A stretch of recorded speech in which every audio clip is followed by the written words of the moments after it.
Hello and welcome back to Typical City. Joshua Kimmich. Should Manchester City sign him? I was going to give you a whole spiel about, wonder this, I wonder that. Sometimes in life, things can be very, very obvious and stare you right in the face and make it very, very simple for you. Yes, of course Manchester City should sign Joshua Kimmich. I mean, it makes sense. Sometimes we try to be a little bit clever just for being clever's sake.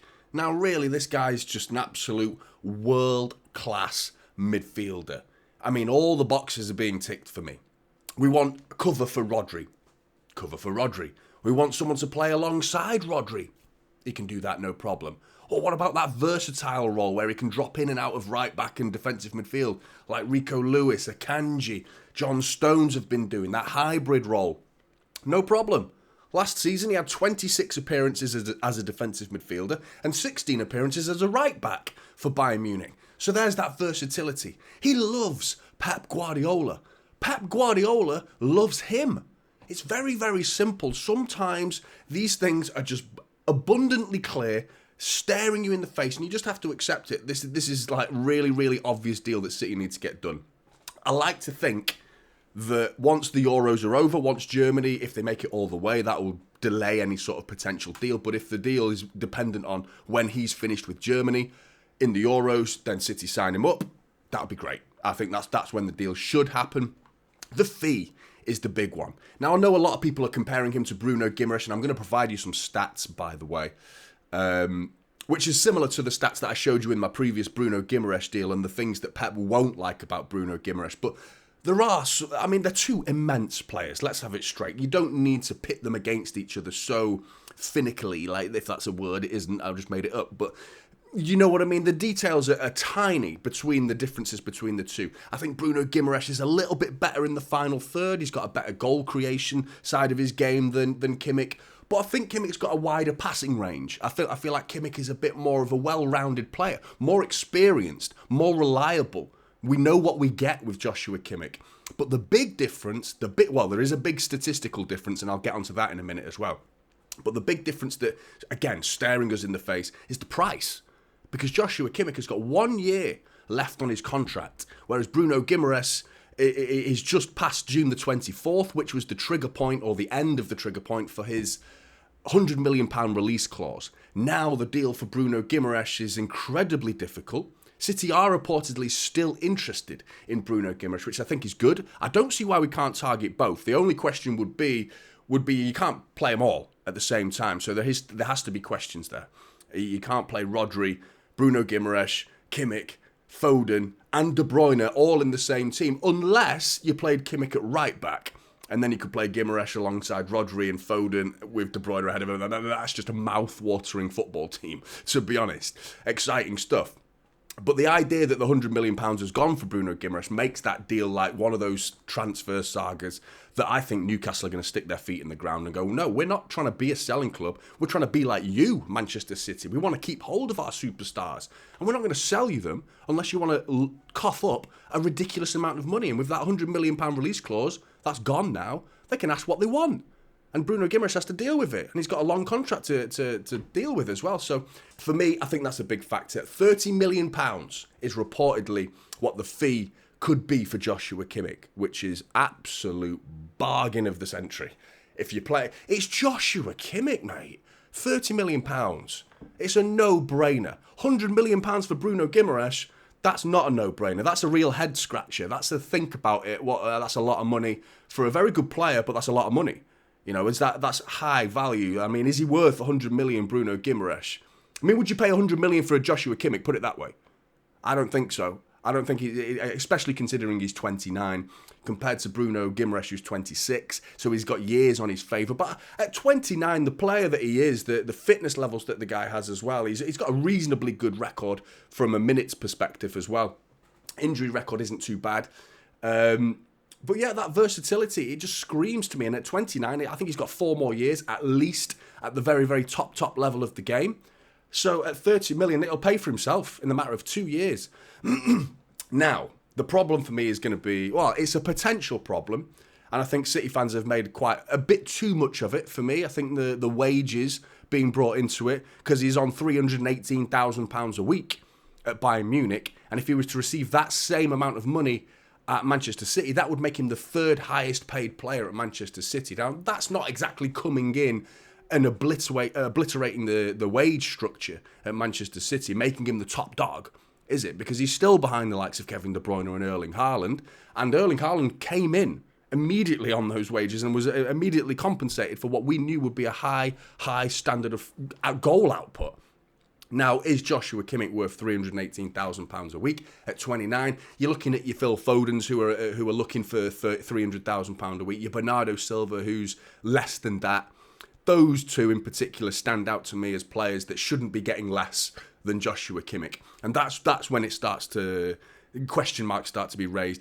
I like to think Joshua Kimmich will have a little bit more of a compensation, like willing to negotiate in this situation. City may need to pay a little bit more than we want to give him, and he might have to receive a little bit less somewhere in between. But that for me is a small stumbling block, in particular if you are Joshua Kimmich and you just want to reunite with Pep Guardiola, which brings me on to the second stumbling block in this whole deal, which is Pep Guardiola. Is he going to be there in 2 years? And that's getting Joshua Kimmich's representatives. That's the first thing they're going to ask is like, right, we love Pep. We want to play for Pep. But I mean, in 1 year, where's he going to be? If he's going to leave in a year, is Joshua Kimmich going to be happy at Manchester City in 2 or 3 years' time? I don't know. It's hard. You have to ask the player, wouldn't you? But I mean, ultimately, I think that could be a stumbling block. 1 more year from Pep beyond his current year, beyond his current contract, for me, would absolutely cement this deal and make it a done deal. Shake the hands right now. But again, it's Joshua Kimmich. There's a reason why Arsenal, Barcelona, and numerous other football clubs, the big football clubs, are in from United as well. I mean, what a joke that would be. Like, I don't know why they came to the party at all, really. Liverpool as well, of course, that was a big one. But right, let's have a look at his stats. So this is last season. Minutes played, as you can see, Bruno Guimaraes clearly at the top of the pile for minutes played, which great versatility. Kimmich, still 3,500 minutes, shows that he's got the engine to go a full season. Goals and assists. Now, is he being signed for goals and assists? Probably not. He is in the middle of that little league table there. And the reason I've picked these players, by the way, is because it's a little bit of what we've already got in Kovacic and Rodri, what we once had in Gundogan, and players that we are potentially being linked with in João Neves, Kimmich, and Bruno Guimaraes. So that's why I've compiled these 6 players, and it's conveniently the same amount of space that I can fit 6 players into that graphic, so you can read it. So it was kind of worked out. Kimmich, 7 goals and assists, which, again, it's not bad at all, but Bruno Guimaraes, brilliant. Rodri, brilliant. I mean, one thing that you will see in all of these stats is how ridiculous Rodri is. That's what will be showcased in every single one of these graphics, is Rodri's just ridiculous. And I mean, that's the level that Manchester City are now targeting, is Rodri. And it's like, no one can compete. No one in the world is as good as Rodri. The best player in the world right now for me. Hands down. Right, this is assists versus expected assists, or the other way around. Expected assists versus actual assists. So Gundogan, 9.8 expected. He got 9. And that's what surprised me about Joshua Kimmich, is he's got 9.3 expected assists, so second on this league table for expected assists, but he's been let down by his teammates or some wonderful goalkeeping or whatever it may be. The circumstances we won't ever know, but he's done his job, getting 9.3 expected assists, which is really, really good.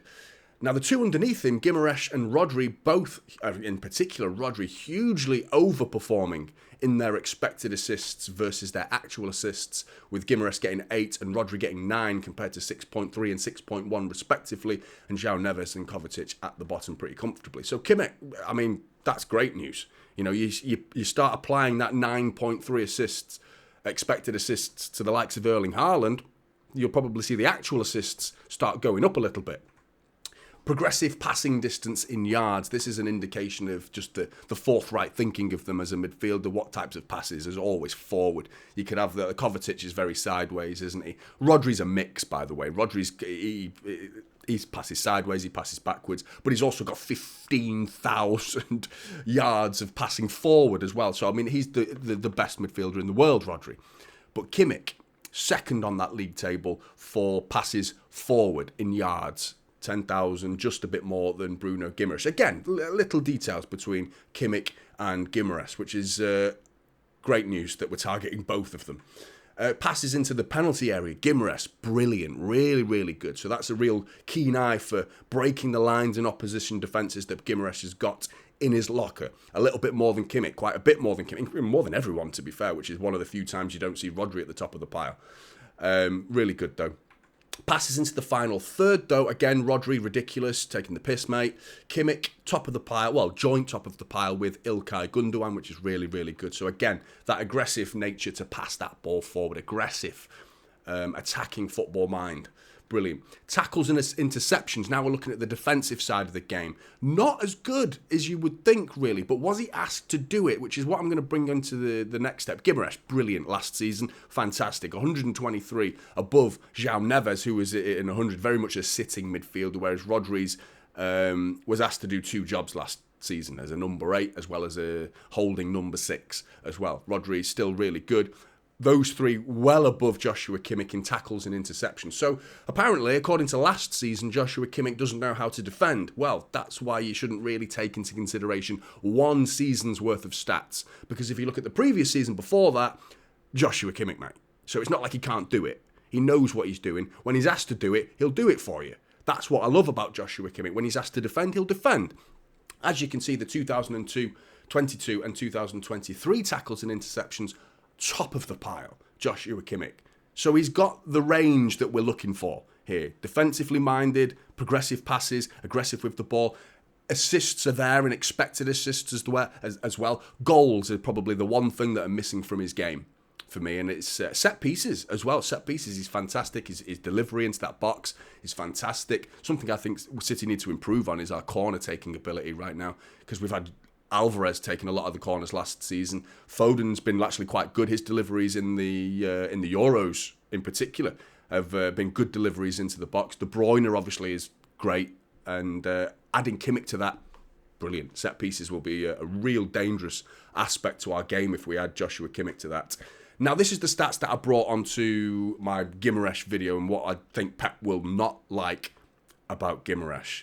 And it's a real problem. And the reason I've brought it in to this video is because it's the same players I was talking about in the last video with Guimaraes.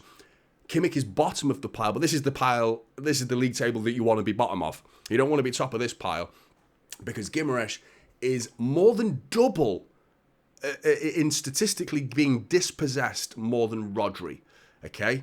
Which is alarming.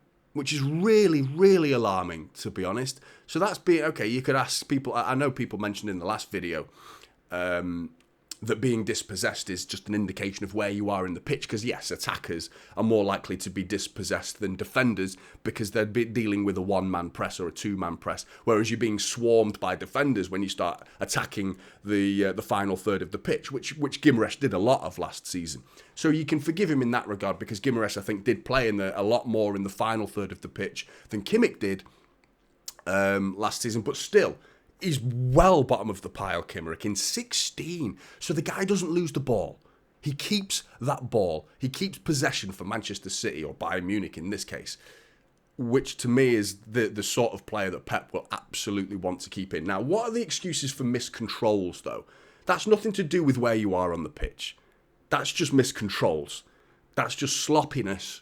That's just taking your eye off the ball, a lapse in concentration. And again, Guimaraes, worryingly, well top of the pile in this regard. 61 missed controls last season, again compared to Kimmich, who's second bottom of the pile, just ahead of Kovacic, who got 16, so well played. Mateo Kovacic, really reliable to fire that ball into him, and it will stick. Kimmich, it will stick. Rodri, sticking pretty nicely. Gündoğan, getting a bit looser. João Neves, one more. And Guimaraes, very loose with the ball, worryingly so. So I wouldn't like to see him being tested with passes in defensive midfield, the types of passes that Rodri has to receive from the goalkeeper, from Kovacic from the goalkeeper. We can't have miscontrols in that area of the pitch. Guimaraes, £100 million, question marks for me is he worth £100 million? Those two last stats as well are really, really alarming to me. But for me, Joshua Kimmich is an absolute no-brainer. Who is he replacing is a lot of the debate that I think City fans bring into questions, which I don't think we need to talk about too much. Maybe Matheus Nunes. I would like to just add Joshua Kimmich to the squad. I don't think we need to think about, well, who's going then? I know there are players that were being linked out of the club, but Bernardo Silva is being linked out of the club. Kevin De Bruyne, which is being shot down by him. He said he's not going to Saudi Arabia, so I can't see that happening. Ederson, I mean, nothing to do with this particular topic because he's a goalkeeper. Bernardo Silva is a maybe. I don't see it. Maybe Matheus Nunes, and I think that would be a massive shame to lose the likes of Matheus Nunes, who's only been here for a year, and even then we saw glimpses of Matheus Nunes. Kovacic found himself in the City team a lot more frequently and more reliable than Matheus Nunes at holding that ball. But there's a spark to Nunes that I saw glimpses of quality in Nunes carrying the ball. The turn of speed that I did not appreciate before he signed for Manchester City. So it would be a shame to lose Matheus Nunes. You've got to factor in the new Champions League format. Now, I know Pep likes small squads. I understand that. He likes to have a small squad of players that keeps everyone happy because they're all going to get minutes. No one's like predominantly on the bench because they're not going to get used. With a small squad, there's less of that to worry about. But we've got more to worry about next season with the Champions League format, which introduces more games. The 2025 FIFA Club World Cup is coming up as well with a new format, more games. Okay, so City have more football to contend with next season. And we pushed it thin. We got, I wouldn't say we got lucky. We deserved to win the Premier League, but we did really well with injuries last year. And we are cutting it fine at times to really get every little ounce of energy out of the likes of Rodri, for example, who definitely starts needing rest. As he ages in particular, you need to rest these players, rotate them here and there for the Carabao Cup and the occasional FA Cup game, or maybe the odd group game in the Champions League against lesser opposition in the early stages. Well, it's not group games anymore, it's a league game, isn't it? But that new format is a problem, and we need to factor in the amount of games that these players are going to play. We need a bigger squad to deal with that. Maybe not monstrous, but 2 or 3 more in addition to the 22, 23-man squad that he likes to have.